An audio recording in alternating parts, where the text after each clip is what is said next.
Hello students, after completing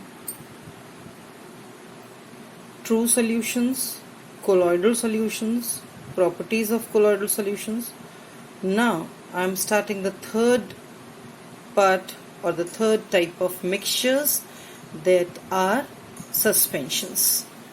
Suspensions, suspensions. What are now these suspensions? I am repeating students that this classification of mixtures is on the basis of their particle size. True solution, particle size is less than 1 nanometer. Colloidal solution, particle size is in between 1 to 1000 nanometer. And suspensions, which we are doing now, is more than 1000 nanometer. Particle size is more than 1000 nanometer.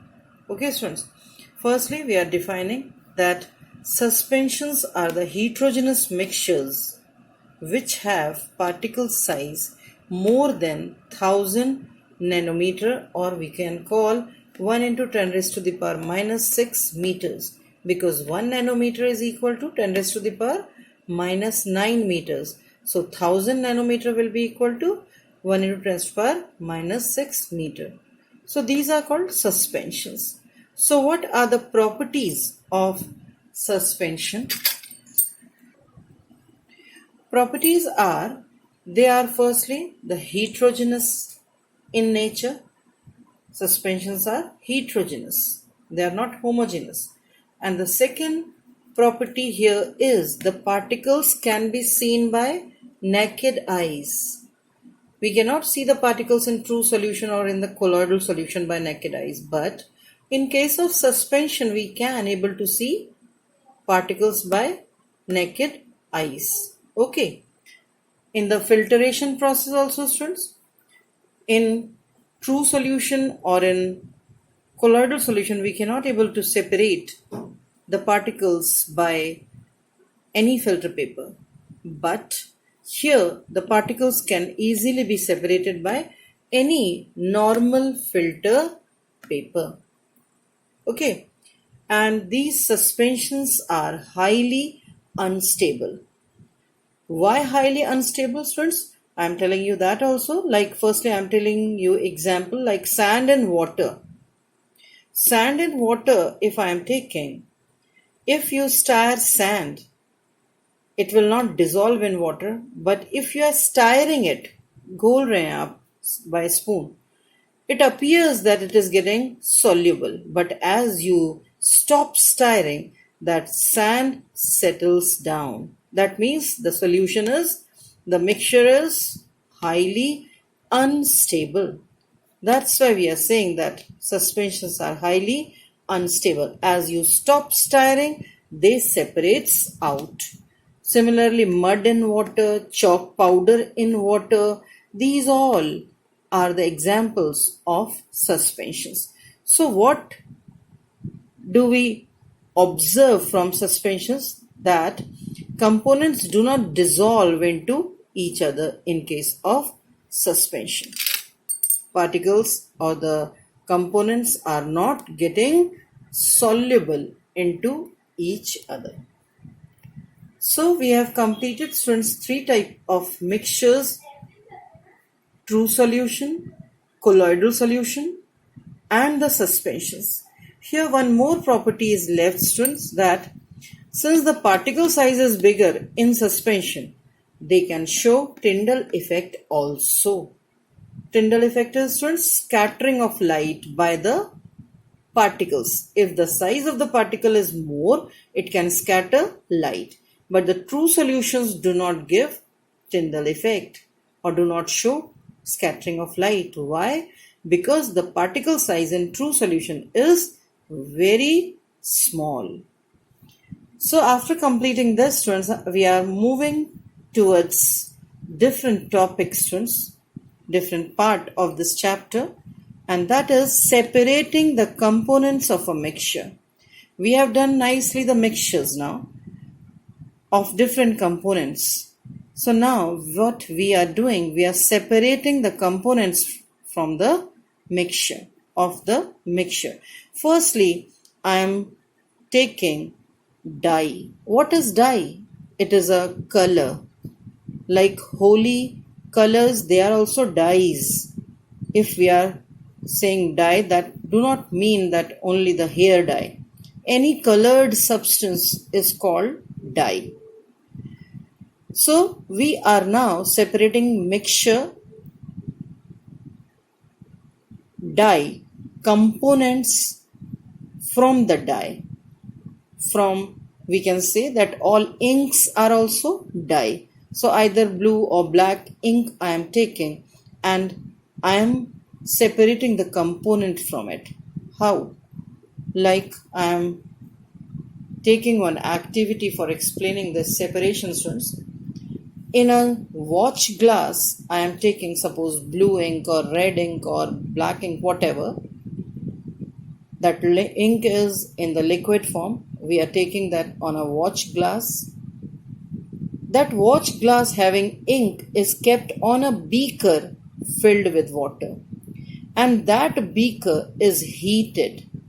As we are heating this water in a beaker by using Bunsen burner, water is becoming hot, and that heat get transferred to the watch glass, thus to the ink particles. This ink particle or the ink is having two components in it. How can we know about it? After the end of this activity, we can know that two components are present. As the heat is getting transferred to this ink, some particles get evaporated. Obviously, water from the ink is getting evaporated, leaving behind some residue. कुछ तो रह जाएगा glass plate में after the process becomes complete. As some of the residue we are getting on the watch glass, which will be colored, like if you are taking red ink, that residue will be red. Here I have taken blue ink, so residue will be blue. And the other component get evaporated. That means we can say water is present in this ink. Water and the ink particles. Water is getting evaporated, leaving behind the ink particles on the watch glass. So this ink is a mixture of two components. It is not a pure compound because we are not adding definite amount of water every time. That content or the amount of water in the ink can be different. So ink is not a pure form, it is mixture. Mixtures are always impure forms. Okay, students, impure forms of matter. Now, one thing you should ask, student, you should have query in your mind that why we are not heating this watch glass directly on the flame? Why we are keeping this watch glass on a beaker containing water for evaporation? Which process is taking place here, students? Evaporation is taking place. Okay. So why this ink is not heated directly? As ink, if heated directly, due to higher content of heat, the particles of ink get decomposed. They lose their identity. Suppose if I have taken here blue ink, it will not show its property of blue color. Its property get lost if it is getting decomposed due to higher heat. That's why we are providing very lesser amount of heat, constant amount of heat to this ink for evaporation. So this is the process by which we can separate dye constituents. Okay. Here the principle of this evaporation is the main concept behind this process of evaporation is which type of mixtures can be separated by evaporation technique. So remember, students, volatile and non-volatile components if present in a mixture, they can be separated by process of evaporation. Volatile and non-volatile. Here in the case of ink, students, अब हो सकता है आपको volatile और non-volatile का meaning ना पता हो, students. Anything which can evaporate is volatile, and the substance which cannot evaporate is non-volatile. Water can evaporate, students. That's why water is volatile. So in this ink, water is volatile component while the ink particles, pigments are non-volatile in nature.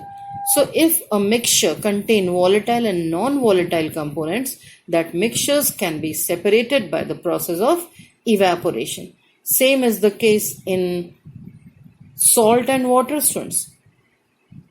The salt which we consume every day, the common salt, the table salt, NaCl, is separated from the seawater by the process of this evaporation.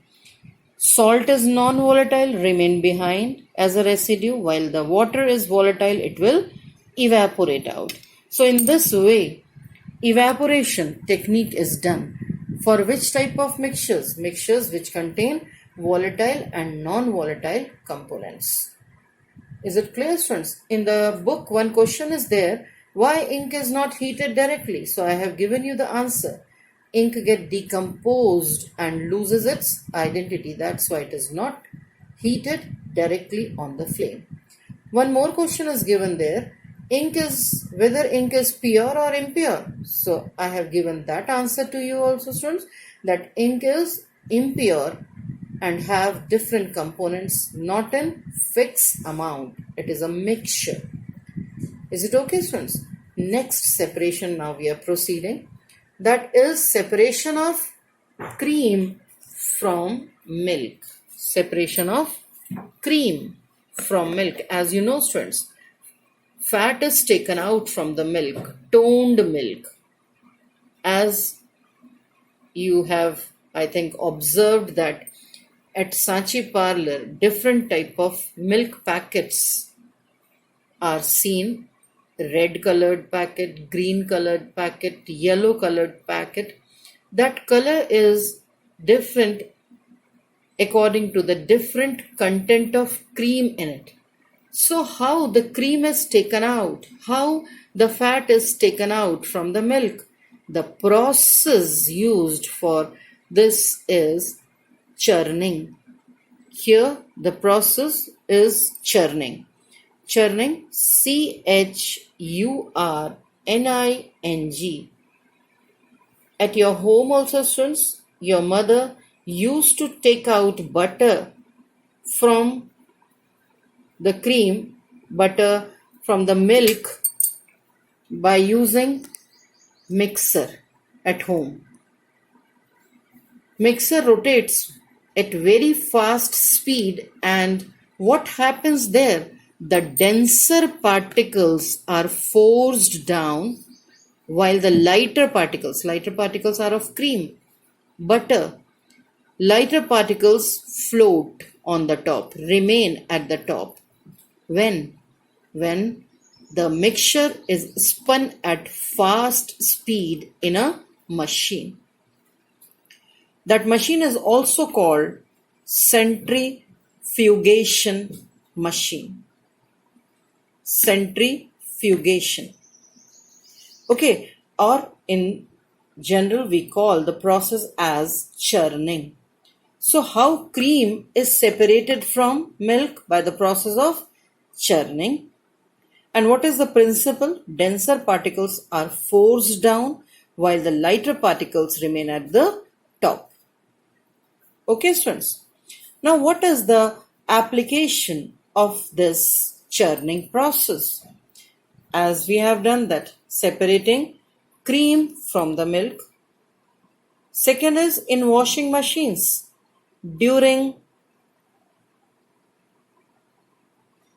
In the washing machine, when we wash clothes and when the squeezing is done,